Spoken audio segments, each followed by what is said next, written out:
Il y a aussi, on sait dès que les sorciers travaillent dans le secret, ils font leurs choses dans le secret, leur incantation dans le secret, ils volent la nuit dans le secret, donc tout cela, donc c'est aussi une vie de secrète. C'est une vie de secret. Il y a aussi dans le corps médical, certains médecins, ils vont vous opérer, parfois l'opération a raté, et parfois la personne décède, mais ils vont donner d'autres raisons, que non, la personne est décédée, il y avait ça, mais parfois ils ont raté l'opération. Alors c'est un secret qui est là. Parce qu'on n'a pas dit la vérité. Tout ce qui va masquer la vérité, tout ce qui va cacher la vérité est constitué comme un mensonge. Quand le secret prend la dimension du mensonge, c'est là où il y a un problème. Or que tout ce que je viens d'énumérer comme exemple, on voit que c'est du mensonge au fait. Quand tu caches une vérité qui doit être dite, qui est capitale, qui est importante, et tu la caches, au fait tu caches ton péché. Tu es en train de cacher, de nourrir ton péché au fait. Le monde va nous dire quoi? Oh, toute vérité n'est pas bonne à dire. Toute vérité n'est pas bonne à dire, hein? Ça c'est le monde qui le dit. Il faut faire attention, toute vérité n'est pas bonne à dire. Ah non, et des vérités, quand tu vas le dire, tu vas choquer les gens. Et des vérités, quand tu vas le dire, tu vas vraiment créer des troubles. Mais la Bible ne dit pas cela. La Bible dit, dis la vérité à ton prochain. Dis la vérité à ton prochain. Il y a parfois des gens qui font des choses dans le secret, et parfois ils ne sont pas bien. La personne est angoissée, la personne vit des moments difficiles, la personne est stressée. Pourquoi? Parce qu'il y a le secret qui est là, le secret qui est gardé, le secret qui est couvert. Alors la personne vit des moments difficiles, la personne ne sait pas vraiment parfois à quel sens se vouer, elle ne sait pas quoi faire, elle ne sait pas, mais comment je vais faire avec ce secret-là? Parfois vous êtes là, vous avez empoisonné quelqu'un, et vous savez que c'est vous qui avez empoisonné telle personne. Alors c'est un secret qui est là. Et parfois parmi vous, ceux qui avaient fait cet acte, ce complot-là, il y a d'autres qui ne sont pas tranquilles. Pourquoi? Parce que la conscience se lève. La conscience commence à te mettre mal à l'aise. La conscience commence à t'angoisser. En fait, tu vis des angoisses. Au fait, c'est ton âme qui, au fait, ton âme revendique de sortir de cela. D'où maintenant tu commences à vivre des angoisses, tu commences à être stressé. Pourquoi? Parce que ton âme, au fait, se lève contre toi-même. Ton âme se dresse contre toi pour dire que, c'est-à-dire que, en fait, pour te rappeler à l'ordre. Ta conscience veut te rappeler à l'ordre. Ta conscience t'interpelle. D'où la personne n'est pas en paix.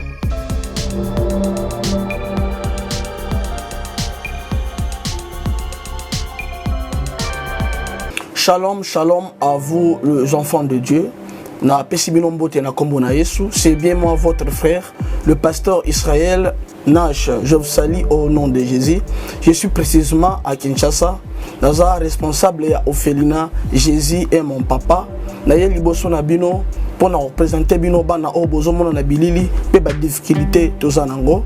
Na bandaki musala oh ça fait longtemps ya koboko la bana selon ainsi dit l'Éternel. Mais ba difficulté ezamingi, difficulté ya loyer parce que tozo foutela et puis difficulté à foutre la bana minerval pour to chuto bandaki. To pesa qui avance mais tikali ndambo. Nazo banga ke bana oyo bakata classe bakoma nango na sukate. C'est pour cela Dieu m'a mis au cœur na lancé message oyo na batu nyonso ya motema malamu basunga bana oyo bozomona na bilili. Bana oyo bozomona na bilili ndambo na juna rond-point ngaba, ndambo victoire, ndambo limité et puis ndambo l'état pesingai. Pona bande kolanga nyonso ba congolais bobi ba réalité nini to passer nango na mboka. Soki nga simple individu ndimi kozwa bana oyo na bokola na ainsi dit l'Éternel. Ce qui l'État s'est décidé, tout le monde a souba fazer na zelate. C'est difficile, il y a aussi ngonga moko. C'est pour ça que nous lancé appel na bana nyoso nzambe pour na classe ya bana oyo, pour na loyer na bango, kolata pe kolia na bango. Na osenga na batu nyoso baza cœur sensible, pe baza na motema bosunga, ba sunga biso pe ba salisa biso. Toza na commune ya Kalamu, quartier Kauka, référence ya monene tokangamina université Kimbangiste, avenue comme on a Marin numéro 16. Numéro de téléphone à biso pour na bateau balingi ba contacter biso pour na ba détail mosusu isa plus 243 89 72 32 229. Nzamba pambola bato nyonso yo ba ko assister biso.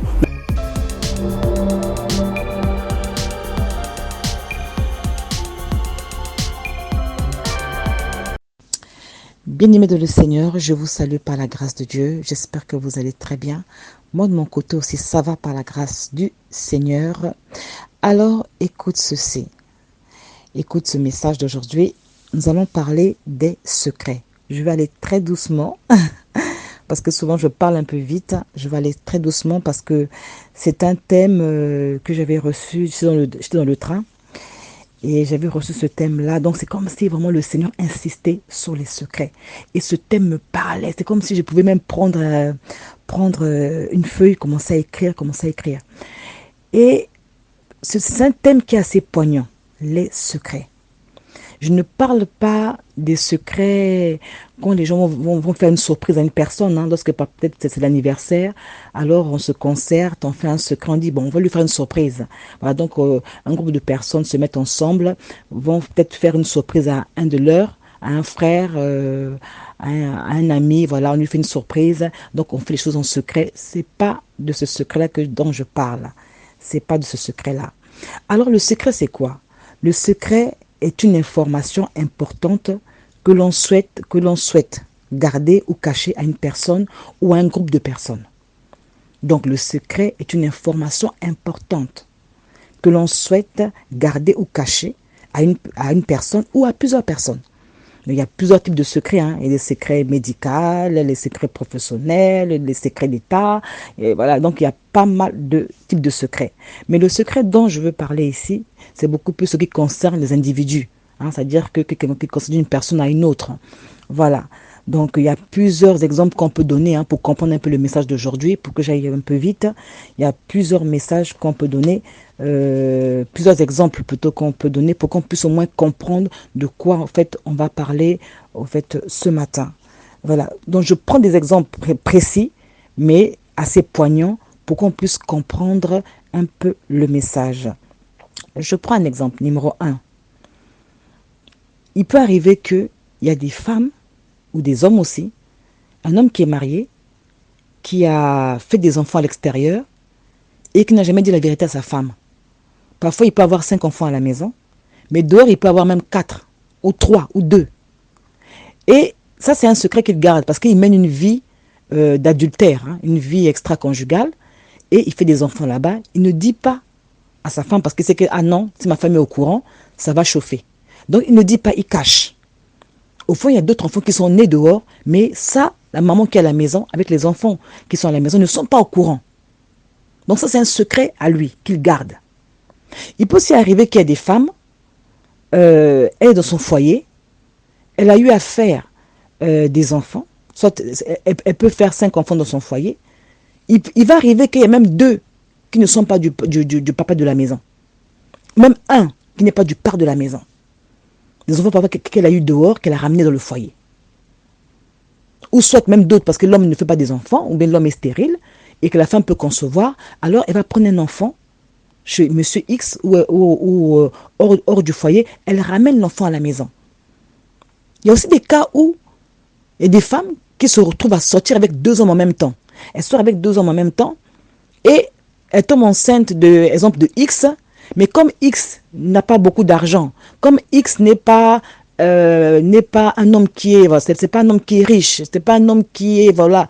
Donc, elle préfère prendre l'enfant, donner à Y, parce que Y, je sens qu'il est plus épanoui, Y est déjà plus responsable, monsieur Y est plus riche, alors, tu es enceinte de X, mais tu as pris l'enfant, tu as donné à Y, parce que Y est mieux, il est plus responsable, il est plus riche, voilà. Donc, tu as fait tes calculs et tu as pris l'enfant de X et tu as donné à Y. Et ça, c'est un secret avec lequel il y a des gens qui marchent avec des secrets. Il y a aussi le fait que il peut arriver que tu voles. Tu as volé de l'argent à quelqu'un et on accuse l'autre. Mais toi, tu sais que c'est toi qui avais pris cet argent, mais on accuse l'autre. Et ça c'est un secret. Ça aussi, c'est un secret. Que tu gardes en toi, que tu as enfoui en toi. Mais tu sais très bien que le jour-là, on avait carrément frappé l'autre à ta place. Et tu n'es resté tranquille. Parfois, on demande, mais qui a pris l'argent ici, là? Personne ne répond. Et parfois, on voit que c'est souvent lui qui vole. C'est sûr que c'est lui qui a volé. Allez, parfois, c'est lui qu'on va carrément châtier. Au fond, c'est toi qui avais fait cela. Il y a aussi des papas ou des gens qui font des trucs en cachette. C'est-à-dire qu'il y a dans la maison, parfois vous hébergez une personne dans votre maison et le papa de la maison sort avec la personne que vous hébergez à la maison. Et donc il y a tellement de choses, une vie secrète, une vie souillée, une vie de rapine, une vie de saleté. Il y a aussi, on sait dès que les sorciers travaillent dans le secret, ils font leurs choses dans le secret, leur incantation dans le secret, ils volent la nuit dans le secret, donc tout cela, donc c'est aussi une vie de secrète. C'est une vie de secret. Il y a aussi dans le corps médical, certains médecins, ils vont vous opérer, parfois l'opération a raté, et parfois la personne décède, mais ils vont donner d'autres raisons, que non, la personne est décédée, il y avait ça, mais parfois ils ont raté l'opération. Alors c'est un secret qui est là. Parce qu'on n'a pas dit la vérité. Tout ce qui va masquer la vérité, tout ce qui va cacher la vérité est constitué comme un mensonge. Quand le secret prend la dimension du mensonge, c'est là où il y a un problème. Or que tout ce que je viens d'énumérer comme exemple, on voit que c'est du mensonge au fait. Quand tu caches une vérité qui doit être dite, qui est capitale, qui est importante, et tu la caches, au fait tu caches ton péché. Tu es en train de cacher, de nourrir ton péché au fait. Le monde va nous dire quoi? Oh, toute vérité n'est pas bonne à dire. Toute vérité n'est pas bonne à dire, hein? Ça c'est le monde qui le dit. Il faut faire attention, toute vérité n'est pas bonne à dire. Ah non, il y a des vérités quand tu vas le dire, tu vas choquer les gens. Et des vérités quand tu vas le dire, tu vas vraiment créer des troubles. Mais la Bible ne dit pas cela. La Bible dit, dis la vérité à ton prochain. Dis la vérité à ton prochain. Il y a parfois des gens qui font des choses dans le secret et parfois ils ne sont pas bien. La personne est angoissée, la personne vit des moments difficiles, la personne est stressée. Pourquoi? Parce qu'il y a le secret qui est là, le secret qui est gardé, le secret qui est couvert. Alors la personne vit des moments difficiles, la personne ne sait pas vraiment parfois à quel sens se vouer, elle ne sait pas quoi faire, elle ne sait pas, mais comment je vais faire avec ce secret-là? Parfois vous êtes là, vous avez empoisonné quelqu'un. Et vous savez que c'est vous qui avez empoisonné telle personne. Alors c'est un secret qui est là. Et parfois parmi vous, ceux qui avaient fait cet acte, ce complot-là, il y a d'autres qui ne sont pas tranquilles. Pourquoi? Parce que la conscience se lève. La conscience commence à te mettre mal à l'aise. La conscience commence à t'angoisser. En fait, tu vis des angoisses. Au fait, c'est ton âme ton âme revendique de sortir de cela. D'où maintenant tu commences à vivre des angoisses, tu commences à être stressé. Pourquoi? Parce que ton âme, au fait, se lève contre toi-même. Ton âme se dresse contre toi pour dire que, c'est-à-dire que, pour te rappeler à l'ordre. Ta conscience veut te rappeler à l'ordre. Ta conscience t'interpelle. D'où la personne n'est pas en paix. Comme on dit, l'âme n'est pas en paix. Ton cœur n'est pas en paix. Pourquoi? Parce qu'il y a un secret que tu gardes depuis des années. Et puis, il faut aussi faire attention. Tu n'es pas la masse. Quand je dis que tu n'es pas la masse, ça veut dire que toi, c'est toi. Tu n'es pas le monde. Le monde, c'est le monde, toi, c'est toi. Là, je parle à l'individu. Quand nous voyons parfois les gens dire que oui, toute vérité n'est pas bonne à dire, les gens se basent sur le monde. Ah, tout le monde fait ça. Oui, tout le monde, oui, mais tout le monde fait ça. C'est pas nouveau, ça. C'est pas nouveau. Oui, on sait que c'est pas nouveau. On sait que c'est pas nouveau. Mais le problème, c'est quoi? C'est que, est-ce que ce que je fais peut influencer mon avenir éternel? Quand je parle de l'avenir éternel, je parle de la vie après la mort. Je parle de la vie après la mort. Est-ce que ce secret que je cache là peut être demain pour moi un obstacle? C'est ça la question. Il faut comprendre mes vidéos, il faut comprendre mes audios. Les audios que je fais, c'est beaucoup plus ça. Par rapport au salut des âmes. Si on regarde le monde, on peut se dire que oui, toute vérité n'est pas bonne à dire, parce que vraiment, non, ça peut choquer, ça peut faire mal, ça peut troubler les familles, diviser les familles. Si on regarde le monde, on va raisonner ainsi. Oui, on peut dire que oui. Si on regarde le monde, mais si on regarde le devenir, si on regarde le Seigneur, si on regarde la parole, si on regarde l'avenir spirituel éternel de l'homme, la vie après la mort, ce secret-là peut être un grand obstacle. Ce secret-là peut devenir un grand obstacle. Parce que la Bible nous dit que celui qui cache ses transgressions ne prospère point. Mais celui qui les avoue et les délaisse obtient miséricorde. C'est, je pense, dans le Proverbe 28, verset 13. Celui qui cache ses transgressions, c'est celui qui cache ses péchés, celui qui cache ses secrets-là, ne prospère point. Mais celui qui les avoue et les délaisse obtient miséricorde. Ça veut dire que Dieu regarde aussi le secret. Dieu regarde ce péché que tu es en train de couver, que tu gardes précieusement, que tu gardes jalousement. Coûte que coûte, on ne doit pas savoir. Coûte que coûte, on ne doit pas connaître ça. Ça ne doit pas sortir. Mais Dieu regarde ça. Dieu regarde ça. Et la Bible nous dit aussi que le Seigneur ramènera en jugement toutes les actions secrètes des hommes. Dans le livre de Romains, je pense. Romains chapitre 2, je crois. Que le Seigneur ramènera en jugement. Ça veut dire que toutes les œuvres secrètes, que ce soit en bien ou en mal, le Seigneur va se manifester. Ça va se manifester. Quand tu es une star et que tu as eu à faire des incantations pour devenir célèbre, mais un jour le monde entier saura ça. C'est ça le problème en fait. Toute face cachée, que le monde ne connaît pas de toi, ça finira par sortir. Que tu le veuilles ou pas, que tu fasses tout ce d'incantation, ça finira par se manifester. On saura que tu faisais comme cela pour avoir ça. Le succès que tu as eu. Oh Seigneur. Gloire au Seigneur. Le succès que tu as eu. Alors tu faisais telle chose pour l'avoir. Mais tout le monde le saura un jour. Tout le monde le saura un jour. Donc la Bible déclare que Dieu va ramener cela en jugement. C'est-à-dire qu'il va juger ces choses. Il va le manifester. Il va le révéler. Donc quelque part on dit ça ne sert à rien. Vous encore venir à Dieu nu. Tu es nu. Tu dis Seigneur, je n'ai rien. Je n'ai pas de pratique de griguer en moi. Je viens à toi tel que je suis. Aide-moi Seigneur. Non. Mais tu as peut-être choisir de rentrer dans des maisons, dans des loges mystiques pour pouvoir acquérir de l'argent, acquérir des biens que Dieu va détruire demain. Et Dieu va manifester cela. Ça va se révéler. Ça va se révéler. Tu avais 2 hommes avec toi. Tu as préféré prendre l'enfant de X pour donner à Y. Et l'enfant de X, il vit dans un cocon familial où le père n'est pas son père. Et depuis qu'il est né, il pense que monsieur Y c'est son père. Au fond, c'est monsieur X son père. Donc tu prives une famille de leur sang. Tu prives une famille de leur sang. Leur sang est dans ce foyer-là. Oh, bien-aimé, les secrets, les secrets. Il y a un passage qui dit, tu ne relèveras pas le secret d'un autre. Il y a un passage qui le dit. Mais il faut bien comprendre le sens. Tu ne relèveras pas le secret. C'est-à-dire que tu ne diras pas un secret d'un autre. Dans quel sens? Dans le sens de le rapporter. Dans le sens de dire un secret, de dénigrer la personne. Dans un mauvais sens au fait. D'où le Seigneur dit que attention au colportage. Lorsque on fait des rapportages, tu rapportes des choses, tout et tout dans ce sens-là. Ça, c'est pas bien.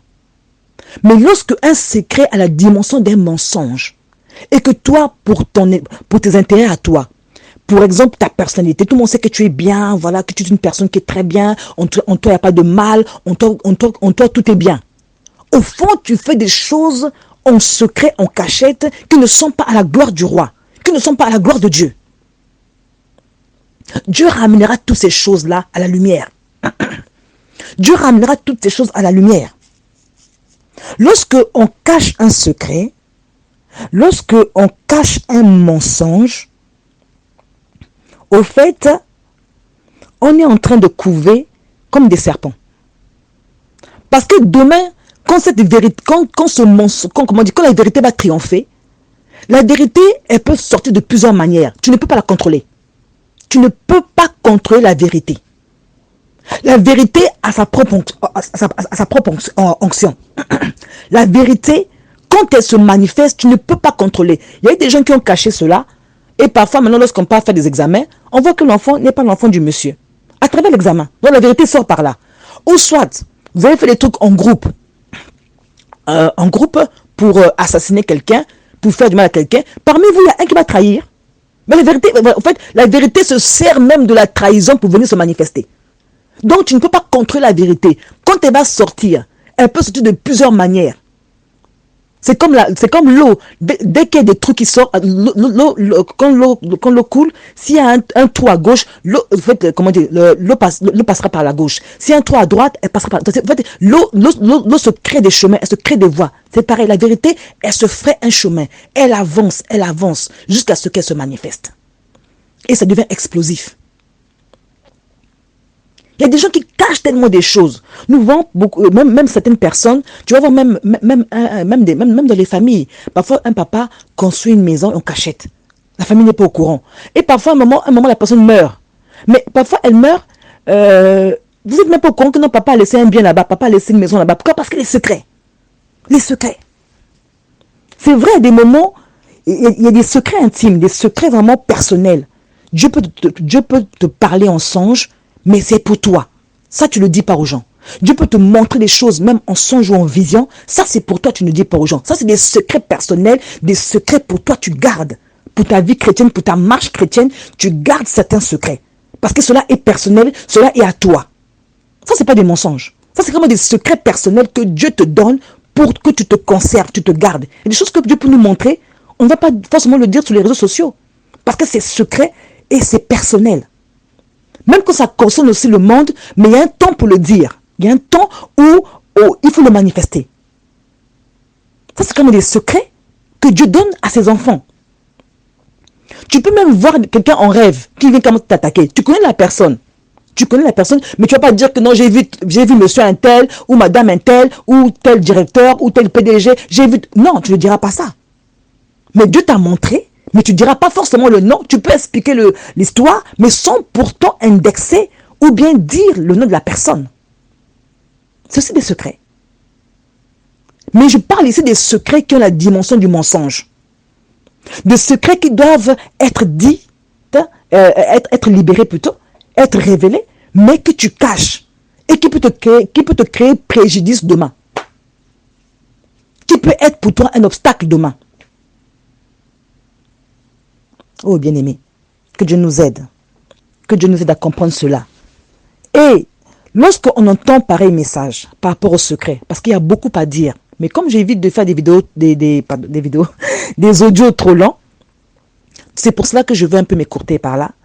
Lorsqu'on entend de pareils messages, il est d'abord important, premièrement, de reconnaître dans le secret. Seigneur, j'ai mal agi. Seigneur, là c'est vrai que j'ai mal agi, j'assume. Mais je prie, Seigneur, que tu m'aides. Déjà, Dieu doit voir en toi l'intention de mettre ta vie en ordre. L'intention de mettre ta vie en ordre. D'abord, Dieu doit trouver en toi l'intention. La Bible nous dit, dans le livre dans les évangiles, je pense dans Matthieu, au moment où Joseph, le mari de Marie, quand il a su que Marie était enceinte, la Bible dit que c'est un homme de bien. La Bible dit qu'il ne voulait pas diffamer Marie. Donc, il ne voulait pas la mépriser. Il ne voulait pas la diffamer. La Bible dit qu'il avait l'intention de rompre secrètement avec Marie. Pour dire à Marie, écoute, toi tu es enceinte, je ne sais pas de qui tu es enceinte, alors moi je veux rompre. Pour moi tu m'as trompé, pour moi tu m'as trahi. Parce que c'est inconcevable. Je ne t'ai pas touché, je ne t'ai pas connu. Mais comment tu es enceinte? Et la Bible nous dit que Dieu a intervenu, Dieu a envoyé son ange lui parler en songe à Joseph. Ne répudie pas Marie, hein, garde. En fait, il va dire à Joseph en songe de ne pas répudier Marie, mais de la garder, car l'enfant qu'elle porte vient du Saint-Esprit. Vous voyez? Donc le Seigneur intervient. Là où vraiment le monsieur, il avait déjà l'intention de répudier Marie, de rompre secrètement avec elle. De dire qu'écoute, on va rompre nos fiançailles ici, parce que tu es enceinte je ne sais pas comment tu es arrivée pour être enceinte. Vous voyez? Mais le Seigneur intervient. Le Seigneur intervient. Je pense dans Matthieu, je crois, chapitre 1, je crois, à partir du verset 20, je vais quand même le lire, hein, c'est bien. La Bible dit, Joseph, son époux qui était homme de bien et qui ne voulait pas la diffamer, se proposa de rompre secrètement avec elle. Comme il y pensait, il y pensait seulement. Voici un ange du Seigneur lui est apparu en songe. Et il dit, Joseph, fils de David, ne crains pas de prendre avec toi Marie ta femme, car l'enfant qu'elle a conçu vient du Saint-Esprit. Vous avez vu? Dans l'intention, de la pensée même. Or que des gens, ils ne veulent même pas en parler. Ils ne veulent même pas dire que non, ah non, non, cette vérité-là, ah, je ne peux pas dire. Ah non, non, non, non, non, non. C'est une honte pour moi. Ça, non, non, ça, je ne veux pas dire, c'est vraiment honteux pour moi. Alors, Satan te fait croire que non, ne dis pas, c'est une honte. Hein? Tu as pensé à ce que les gens vont dire? Tu as pensé un peu au quartier, tu as pensé au monde, ce qu'ils vont penser de toi? Est-ce que tu as pensé à ça? Ça c'est le malin. Ça, c'est le malin. Mais par contre, ce qui ne te dit pas, c'est que demain, Dieu peut te disqualifier à cause de ça. Dieu peut te disqualifier à cause de ça. D'un secret qui est très important, qui est capital, que toi tu dois te cacher, de couver. C'est pour ça que je dis que quand on entend de pareils messages, ne te précipite pas à aller informer. Non, ce n'est pas sage. La sagesse veut que quand tu entends un pareil message, comme ce que je suis en train de donner en ce moment, que tu puisses fléchir tes genoux dans la prière. Seigneur, apparemment j'ai appris que le secret, ça peut me disqualifier. J'ai appris que le secret, qui ont la dimension d'un mensonge, n'est pas bon pour moi. Seigneur, viens à mon aide. Voici dans mon foyer, je vis telle chose. Voici ce que je vis, ce que je fais en secret. Seigneur, viens à mon secours. Seigneur, viens m'aider. Seigneur, je ne peux pas sans toi. Dire ce secret, c'est lourd pour moi. Dire ce secret, mais fatal, mais comment dire, mais difficile. Je suis lié par ce secret. Ma vie est liée par ce secret. Ma destinée est liée par ce secret. Seigneur, viens m'aider. Je crie à toi. Regarde ce message que j'ai reçu. Je prie que tu me touches. Je prie que tu disposes le terrain. Si tu as pu envoyer un ange parler à Joseph de ne pas répudier Marie à cause de l'enfant qu'elle portait en son sein. Seigneur, je veux me libérer de ce secret, mais je veux ton approbation. N'allez pas dire des secrets qui sont très très très graves comme ça. Non, il faut prendre le temps de prier, je répète. Il faut prendre le temps de prier. Que Dieu prépare le terrain. Lorsque vous voulez vraiment vous libérer d'un secret qui est assez lourd, d'un fardeau qui est assez lourd, il est important de prier. Demandez d'abord que le Seigneur puisse intervenir, que le Seigneur puisse frayer le chemin afin que le secret soit libéré. Il est important d'avoir l'aide de Dieu. Sinon pas, vous allez créer des crises cardiaques. Les gens, imaginez un monsieur, comme cette histoire. Oh Seigneur. J'expliquais à un serviteur, je disais, serviteur, qu'est-ce qu'on peut faire lorsque une femme a 4 enfants et que le 3e enfant n'est pas l'enfant du père? Comment gérer ça? Quand je pose la question j'ai posé la question à pas mal de serviteurs et j'ai eu pas mal de réponses aussi.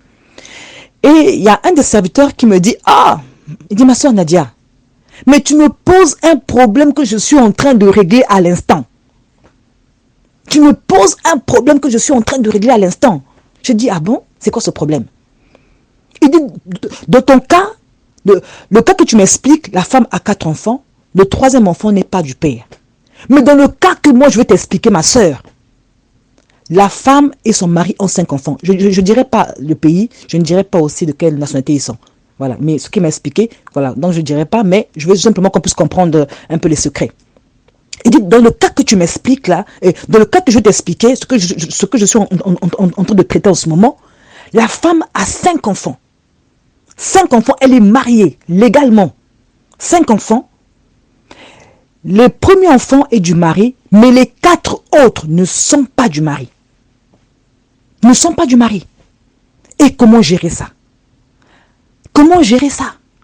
J'ai dit, homme de Dieu, waouh. J'ai fait waouh, waouh. Waouh, là c'est pour nous, mais pas pour Dieu. On peut faire waouh. On est étonné, pourquoi? Parce que c'est lourd à réparer. Parce que c'est lourd à dire. C'est lourd. Parce que le monsieur, il pense qu'il est en train d'élever ses enfants. Il pense que les 5 enfants sont à lui. Oui, ok, il n'y a qu'un seul. Mais les 4 autres ne sont pas à lui. Et comment gérer ça? C'est pas aller dire ça comme ça. Ça, il faut prendre le temps de la prière. Il faut que Dieu rentre dans cette affaire. La Bible déclare que Jésus-Christ est venu pour les injustes. Il est venu pour les pécheurs. Il est venu pour tous ceux-là qui vivent des pareilles situations. Alors, il est l'être qui est mieux placé pour comprendre ces choses. Il est celui qui est mieux placé pour comprendre ces réalités-là. Nous, les hommes, on est quand même limités. Mais Dieu est illimité. Il sait comment faire. Il sait comment frayer un chemin. Il sait comment conduire les choses à maturité afin que lui-même puisse se glorifier. Vous avez vu? C'est pas facile. C'est pas les choses à dire comme ça. Tu te lèves un matin, tu vas dire que oui, bon, mon chéri, tu sais, il y a telle affaire. Regarde. Non, non, non, non, non, non, non. Il y a des choses, ça prend le temps de la prière. Il faut l'aval de Dieu. Mais ce qui est bien, c'est que déjà Dieu est au courant et que Dieu est dans l'affaire. C'est ça l'avantage. Que d'avoir un secret. Tu n'as jamais prié pour ça. Tu t'es jamais repenti pour ça. Donc pas de repentance, pas de confession. Donc c'est-à-dire que pour toi, tu vis avec un secret comme ça. C'est là le danger. Tu vis avec un secret autant d'années. Autant d'années et tu n'as jamais pensé à le dire. Tu n'as jamais même pas commencé à prier pour ça. Il est important, bien-aimé. Je répète. D'abord, commencer d'abord à reconnaître le mal qu'on a fait. Et commencer à mettre cela en prière, demander maintenant l'aide de Dieu. Dieu peut dire que non, ma fille, pour l'instant, tu ne dis rien. Dieu peut le dire. Pour l'instant, tu ne dis rien. Mais il faut que Dieu te le dise. Lui-même. Il faut qu'il te confirme, te rassure. Tu vas voir que quand Dieu te rassure, tu as une paix en toi. Quand Dieu te rassure, tu sens qu'il y a la paix en toi. Tu n'es pas troublé. Tu n'es plus troublé. Il y avait un serviteur de Dieu à qui Dieu avait montré le séjour des morts. Le lieu où on tourmente les âmes, où les âmes sont tourmentées. Quand ce serviteur-là est arrivé dans ce lieu-là, avec un ange bien sûr, le Seigneur lui avait montré cet endroit, il a vu dans les flammes, il voyait un homme qui se transforme. En fait, un homme qui était, un moment il devient un serpent, un moment il devient, en fait, un homme qui changeait d'apparence. Un moment il devient homme, un moment, mais il était en train de souffrir dans des flammes, la douleur dans des flammes. Il était étonné, il dit, mais pourquoi cet homme-là change d'apparence? Pourquoi un moment il devient serpent, il devient, je sais même pas, il prend la forme des animaux. Il prend toutes sortes de formes. Mais il était en train de crier dans les flammes. Il criait tellement les flammes le brûlaient tout le corps. Et le Seigneur va lui dire que ça, c'est un sorcier. L'homme que tu vois là, il est mort de la sorcellerie. Il était sorcier. Il est mort de la sorcellerie. Et quand il était sorcier, il avait l'habitude de sortir de son corps. Il prend la forme d'un serpent. Il prend la forme... Donc, là, dans les flammes, toutes les formes qu'il prenait là pour sortir, pour aller ensorceler les gens, toutes ces formes-là se manifestent. Romains chapitre 2. Ah oui. Quand tu fais un péché, ce péché-là va se manifester de la forme que toi tu le faisais. Comme il est mort étant sorcier, voici la conséquence. Voici le sort. Un sort vraiment pitoyable. Un sort pitoyable. Vraiment craignant Dieu, bien-aimé. Craignant Dieu. Craignant Dieu. Même moi qui parle, je tremble. Craignant Dieu. Craignant le Seigneur. C'est-à-dire que ce n'est pas des spectacles beaux à voir. Voir quelqu'un qui est tourmenté. C'est-à-dire que je pense que tu vas, toi-même quand tu vois ça, tu vas dire non Seigneur, aie pitié, aie compassion. Quand tu sais que tu as ensorcelé, quand tu sais que tu as fait des choses contre les gens dans le secret, tu es un père, tu es une mère ou bien tu es un oncle, et c'est toi qui abuses quand même de tes nièces. Dans la maison. C'est toi qui commence à faire tu fais carrément aux enfants, des attouchements aux enfants. Dans le secret. Puis tout cela sera révélé un jour. Même j'ai même vu ici en Europe, des histoires même qui remontent à 20 ans après un rebondissement. Pourquoi des rebondissements? C'est la vérité. La vérité qui cherche à se manifester. Il est important d'être dans la transparence. Il est important. Bien-aimé, aimons l'intégrité. Une fois, le Seigneur me disait, l'intégrité, il faut aimer être intègre. Aimer l'intégrité. Aimer l'intégrité. Que Dieu nous aide, bien-aimés. Que Dieu nous aide, que toute la gloire seule le revienne. Le Dieu véritable, le Dieu tout-puissant, celui qui est capable d'anéantir le mensonge. Car lorsqu'on proclame la vérité, au fait, les ténèbres sont en train d'être encore enfoncées et la lumière jaillit. Lorsqu'on dévoile, lorsqu'on proclame, lorsqu'on dit la vérité, la lumière se manifeste. Et parfois, après la vérité, il y a une paix qui nous envahit. Remarquez bien, quand tu as un problème, tu es stressé, tu as un nœud en toi parce qu'il y a une vérité que tu caches. Mais quand tu dis la vérité, tu sens parfois une libération. Tu sens une paix qui t'envahit. Tu sens vraiment un repos qui est là. Pourquoi? Parce que le fardeau que tu portais en toi tombe. Le fardeau est ôté. Mais quand tu caches, tu ne sais pas quand est-ce vraiment ça va être un trouble. Quand est-ce la vérité va sortir, tu ne sais pas comment ça va se manifester. Il est important de venir devant le Seigneur. Je vais terminer par cet exemple. Voilà. Vous voyez, quand vous avez un enfant et que votre enfant va jouer chez le voisin. Quand il va chez le voisin et qu'il casse le pot. Par exemple, il casse un vase, un pot de fleurs qui était vraiment d'un prix de valeur. Et l'enfant vient vous voir. Ah maman, papa, j'étais allé chez le voisin là-bas, je jouais avec mes copains là-bas chez le voisin, j'ai cassé le pot. Ah maman, j'ai pas fait exprès. Ah maman, vous voyez quand l'enfant vient vous parler, vous dire ses fautes. Vous voyez, parfois vous voulez vous énerver, mais à un moment, tellement l'enfant s'humilie devant vous, l'enfant s'humilie, il commence à, il vous parle avec humilité, et vous ressentez une joie. Quand même, malgré que vous êtes énervé, mais l'enfant vient carrément vous s'humilier devant vous pour dire, maman, papa, j'ai cassé le pot, j'ai pas fait exprès. Même si vous allez le blâmer, mais ça va pas être comme si, quand l'enfant cache ça, et que le voisin va vous dire, hey, monsieur, votre fils est venu chez moi, il a cassé mon pot. Ah, mon pot était vraiment un pot de valeur. Mon vase était vraiment un vase de valeur. Vous allez voir, vous allez comment être en colère. Pourquoi? Parce que l'enfant vous-même n'est pas venu vous voir pour vous dire la vérité. Et c'est le voisin qui vient vous voir. C'est comme ça avec le Seigneur. Lorsqu'il y a des secrets en nous, lorsqu'il y a des choses cachées en nous, nous devons venir au Seigneur. Père, Père, je viens à toi. Voici mes erreurs. Venir à Dieu comme un enfant. Et Dieu fera le reste. Mais attention, des vérités qui sont lourdes à dire, il est préférable d'avoir le signal de Dieu. Il est préférable de mettre ça en prière, même pendant longtemps, de prier pour ça.